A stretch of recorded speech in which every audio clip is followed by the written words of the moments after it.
Bugun biz sizlarga maktabgacha ta'lim menejmenti fanidan maktabgacha ta'lim tashkiloti rahbarining boshqaruv faoliyatining mohiyati mavzusida gapirishamiz. Jamiyatning zamonaviy rahbarga bo'lgan talablari. Ikkinchi rejamiz maktabgacha ta'lim tashkiloti rahbari asosiy vazifalari va faoliyati. Uchinchi rejamiz menejment obyektlari va maktabgacha ta'lim tashkilotidagi yetakchilik roli. Jamiyatning zamonaviy rahbarga bo'lgan talablar. Bugungi kunda jamiyat hayotining barcha sohalarida, jumladan boshqarish jarayonida ham zamonaviy axborot, kommunikatsiya va innovatsion texnologiyalarni tatbiq etish ularga tayangan yondashuvlar qaror topishmoqda. Boshqarish usulining eng muhim belgilaridan biri bu uning ilmiy yondashuvga tayanishda namoyon bo'lishidir. Zero bugungi boshqaruv jarayoni ilmiy asosda tashkil etmasdan uning izchilligi, samaradorligini tasavvur etib bo'lmaydi.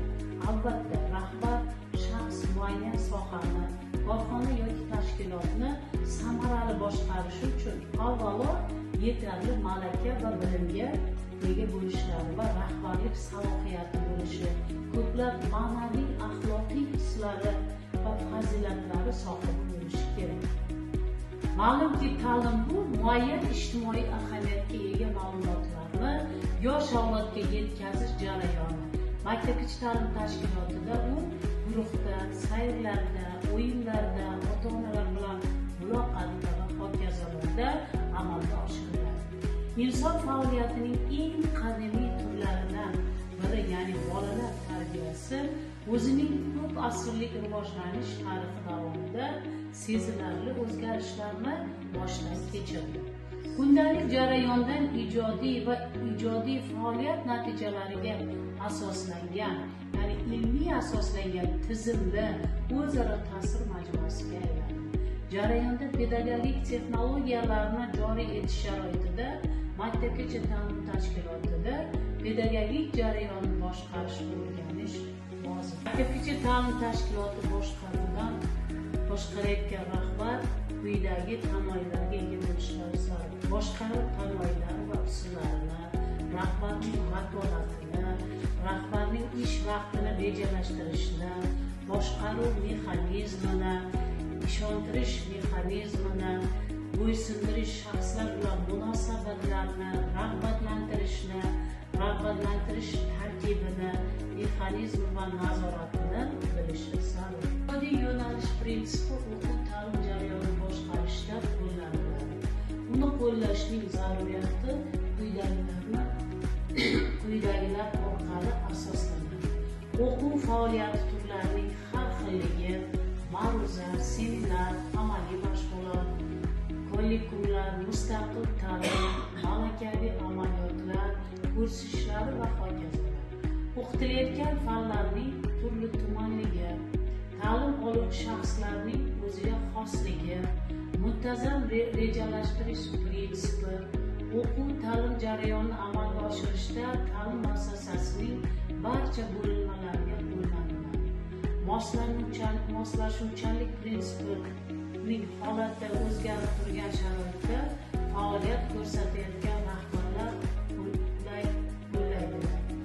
Hamfikrlilik prinsipi boshqaruv ideologiyasini aniqlaydi va har bir munosabatlardan yaqqol namoyon bo'ladi.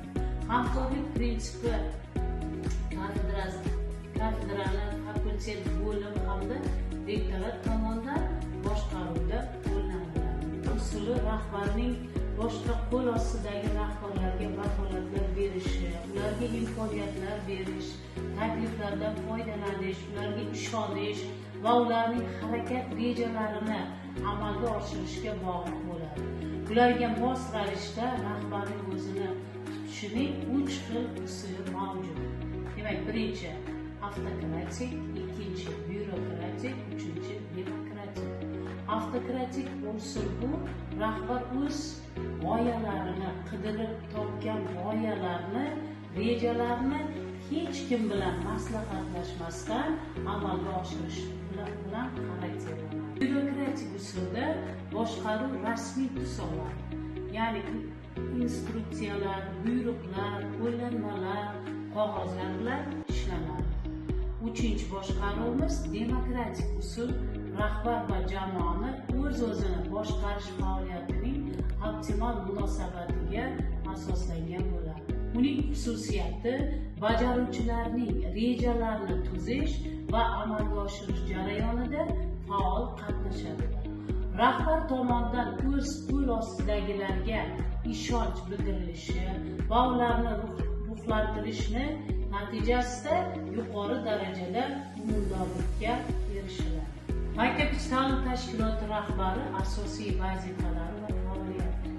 Rahbarga mansab vazifalarini bajarishda hokimlik zarur bo'ladi. Ta'sir etish vositasi sifatida hokimlik 5 xil bo'ladi. Ya'ni birinchisi qo'rqitish orqali ta'sir etishga asoslangan hokimlik. Ishni yo'qotish, xizmat mansabidan tushirish, mukofotni yo'qotish va hokazolar bilan qo'rqitish.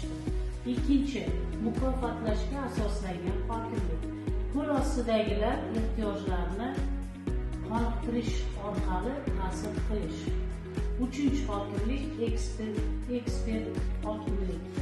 Bajaruvchilarni rahbarga ishonishlari orqali amalga oshiriladi. Bajaruvchilar o'z rahbarlariga so'zsiz ishonadilar. U eng optimal qarorni qabul qiladi. Muammoni hal qiladi. Vrach bilan bemor o'rtasida, o'qituvchi bilan talaba o'rtasida shunday hokimlik mavjuddir. Etalon hokimlik, ya'ni o'rnak ko'rsatish, ya'ni rahbarning shaxsiy xususiyatlariga asoslangan ta'sirdir. Ma'lumotlarimiz shulardan iborat edi. E'tiboringiz uchun rahmat.